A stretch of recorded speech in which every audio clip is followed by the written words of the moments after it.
अस्सलाम वालेकुम दोस्तों, तुसीं देख रहे हो पाक पंजाब टीवी ते मैं तुहाडा मेज़बान मोहम्मद अख्तर। सब तो पहले साडे चैनल करो सबसक्राइब ते नाल ही बैल दे बटन करो ओके, ताकि साडी हर आने वीडियो तुहाडे तक पहुंच सके। दोस्तों अज तुहाडे वास्ते दो सजरा मज्झां दी वीडियो लैके हाज़र हो। उम्मीद करना तुहानूं पसंद आएगी। कैमरा मैं साडा दिखांदा तुहानूं तसल्ली नाल। देखो जी,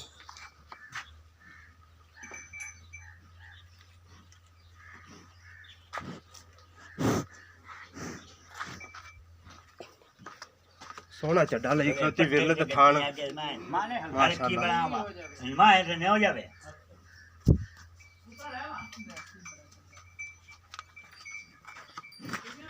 माशाल्लाह सील मज जिस तरह मर्जी देखो जी। तुन्नी बिल्कुल छोटी है, थोड़ी जी हवा लई खलोती। तकरीबन अज एक या दो दिन होए ने सूई नूं।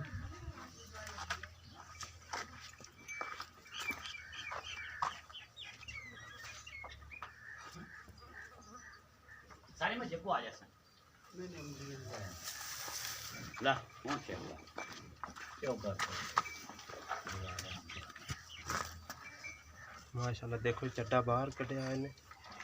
तकरीबन इस टाइम ते 2:30 दा। तकरीबन भाई कह रहे हैं भी 6 बजे असीं चोने इन्हां नूं।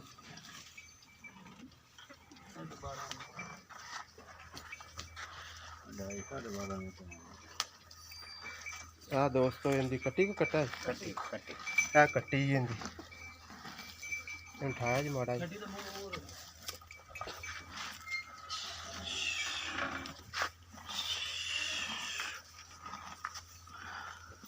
रस्सा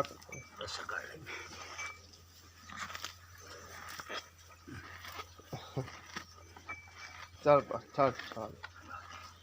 दोस्तों कट्टी इनकी काली शाह, मत्था थोड़ा सफेद है, पूछल थोड़ी सफेद है, चिट्टी आखिरी।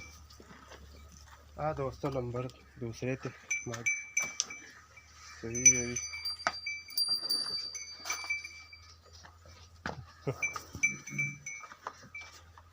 एक अख सफेद है, एक काली।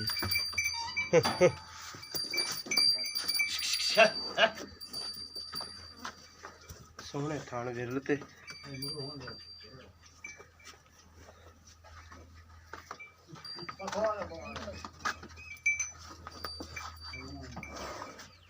एक अख सफेद है ते काली।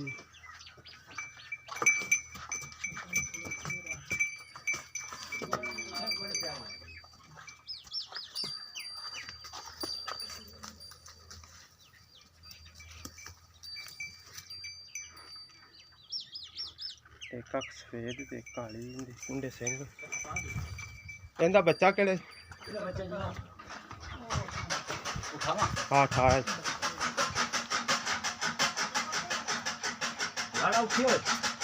कट्टी के कट्टा कट्टा।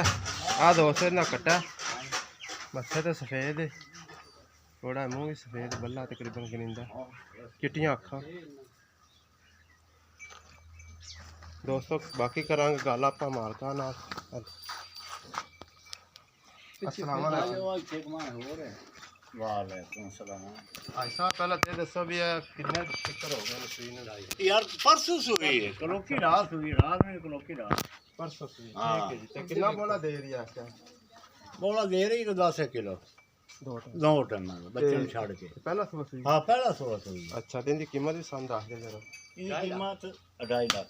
अच्छा प्यार मत कर लो, प्यार में बस मैं कर लवांगे। ते ओ जेडी दूसरे नंबर ते चोटी उनका 2-3 हाँ जी। ओ कितना दूध दे रही है? उधर 12 किलो 12 किलो 12 किलो 12 तो 13 किलो सी। ठीक है 12 किलो गिनो 13 ते ओ किन्ने दिनां दी सूई कट्टा? ओ 20 दिनां दी सूई। हां कट्टा थोड़ा बड़ा 20 दिन। ठीक है ते पहला सूबा जी? हां पहला सूबा। अच्छा ते उनकी कीमत 2.5 लाख रुपया। 2.30 किता 2.30 इंदा 2.5 किता। हां जी हां जी। दोस्तों एनु एक दिन होया सूई नु, तकरीबन 2 दिन लाल हो जाते। दूसरी 20 दिन की सूई है तो कीमत हैगी इनका 2.5 लाख रुपया। दूसरे नंबर वाली का 2,30,000 रुपया। किसी मेरे भाई ने खरीदनी हो साढ़े नाल रबता कर सकता। साडा नंबर लग्या डिस्क्रिप्शन 0304 30 99 547। मिलना दोस्तों अगली वीडियो ते। अल्लाह हाफिज़।